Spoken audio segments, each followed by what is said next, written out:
চলে এসেছি আরও একটা সহজ রেসিপি তোমাদের সাথে শেয়ার করবার জন্য। আর আজকে আমি যে রেসিপিটা বানাচ্ছি সেটা দেখে নিশ্চয়ই বুঝতে পেরেছো, হ্যাঁ, ঝিঙে দিয়েই বানাবো। আর যে রেসিপিটা বানাচ্ছি সেটা কিন্তু একদম নিরামিষ রান্না, মানে নিরামিষ দিনের জন্য একদম পারফেক্ট রান্না বলা যেতে পারে। আর এই রান্নাটা কিন্তু খুব কম উপকরণ দিয়ে আর খুব ঝটপট হয়ে যাওয়ার মতোই কিন্তু একটা রান্না। তো চলো রেসিপিটা দেখে নিই। তো প্রথমেই নিয়েছি আমি কয়েকটা এখানে ঝিঙে। তো সেগুলোকেই দেখো এখানে আমি খোসাগুলো ছাড়িয়ে নিচ্ছি। আর যেহেতু আমরা ঝিঙের খোসা খাই তো একটু আধটু খোসা থাকলে কোনো আপত্তি নেই, তাই না? তো তারপরে দেখো মানে কেটে খোসা ছাড়ানোর পর কিন্তু আমি ঝিঙেগুলো ধুয়ে নিয়েছি।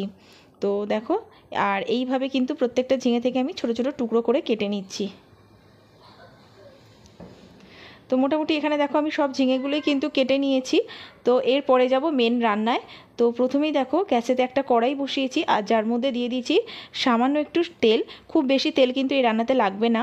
তো সামান্য একটু তেল দিয়েছি, যার মধ্যে গোটা জিরে ফোড়ন দিয়েছি আর সাথে দেব শুকনো লঙ্কা ফোড়ন আর একটু হিং। ব্যাস, এরপরে এর মধ্যে দিয়ে দেবো এই যে কেটে রাখা ঝিঙেগুলো। তো দেওয়ার পরে এটাকে কিন্তু হাই ফ্লেমে আমি বেশ কিছুক্ষণ ভেজে নেব। এই মুহূর্তে কিন্তু আমি নুন দেব না, তবে হাই ফ্লেমে বেশ কিছুক্ষণ কিন্তু আমি এটাকে ভেজে নেব।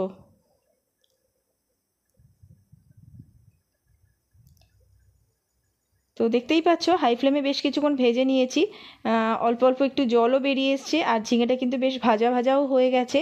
তো এবারে এর মধ্যে আমি কিছু মশলা অ্যাড করব, যার মধ্যে প্রথমেই দেখো দিয়ে দিচ্ছি একটু নুন, সাথে দিয়ে দেবো এর মধ্যে একটু মানে সামান্য একটু হলুদ গুঁড়ো দিয়েছি, একদমই সামান্য। আর দিয়ে দিচ্ছি এর মধ্যে ধনে গুঁড়ো, আর এর মধ্যে দিয়ে দেবো চিনি। নিরামিষ রান্নাতে চিনি দিলে ভালো লাগে, মানে একটু মিষ্টি মিষ্টি হলে ভালো লাগে। আর দিচ্ছি সাথে কয়েকটা চেরা কাঁচা লঙ্কা। সব কিছু দিয়ে দেখো ভালো করে আমি এখানে মিশিয়ে নিচ্ছি।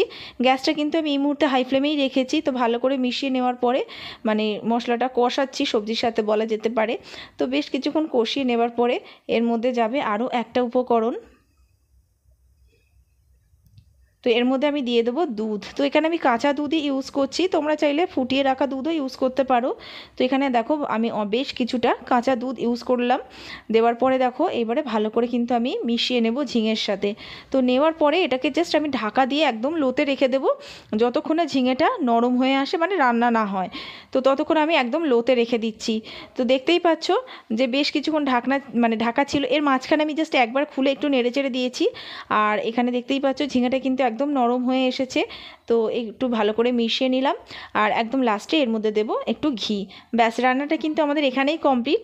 এটা কিন্তু সত্যি খেতে খুবই ভালো লাগে, খুব সিম্পল রান্না। আর সত্যি খুব টেস্টি হয়, একবার অবশ্যই ট্রাই করো। তো এরকম অনেক রেসিপি কিন্তু আমার চ্যানেলে আছে, অবশ্যই চেক আউট করে নিও। আর এই রেসিপিটা কেমন লাগলো জানাতে ভুলো না। তো ভালো থেকো, আবারও দেখা হবে।